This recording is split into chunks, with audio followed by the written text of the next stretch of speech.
Thank you, Mr. Chair. And if you want at the 2.5-minute mark, just please transition for us there. I'm going to have just one quick question for Mr. Shepherd and Ms. Formsma. Sorry, I did it too.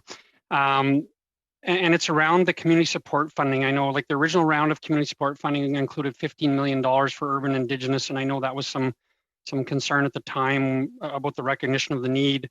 You know, another $75 million was added to that sometime after that.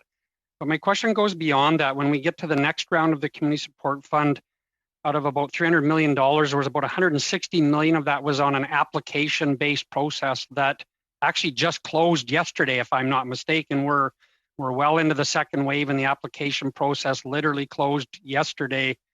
And now there's another announcement yesterday of some more money under the community support fund. Don't know how that will roll out. I'm just looking for your comments in regards to the application process and if that was burdensome or helpful, or kind of just how you felt about that process. I think early on that because the Friendship Center, the National Association of Friendship Centers has an existing agreement with Indigenous services through the Urban Programming for Indigenous Peoples, as well as the Urban Indigenous Coalition tables.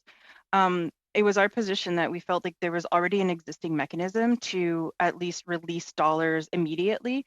It wasn't going to be a perfect process, and certainly there was time to open it up to other organizations, but we felt that that would have been at least an immediate release of funds that could have gone to the Friendship Center network and the Urban Indigenous Coalition Table network as an interim component. That wasn't utilized in the beginning, and so it resulted in us having to wait weeks after other Indigenous organizations received funds. It didn't mean that the work stopped or halted. We went ahead and did it anyways without a guarantee of there would be funding there. I'm going to hand it over to Chris just to fill in from his perspective, but that was my experience.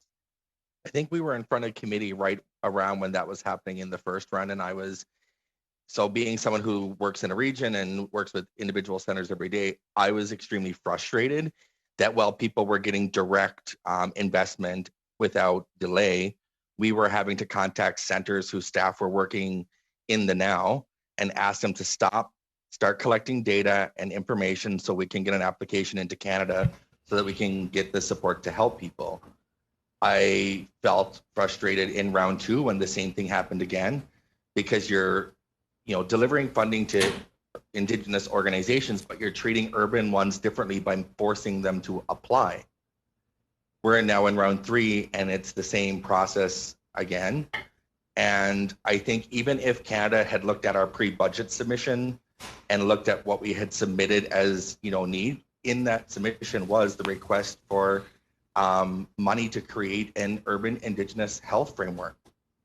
Ms. McLeod. We've submitted those things previously.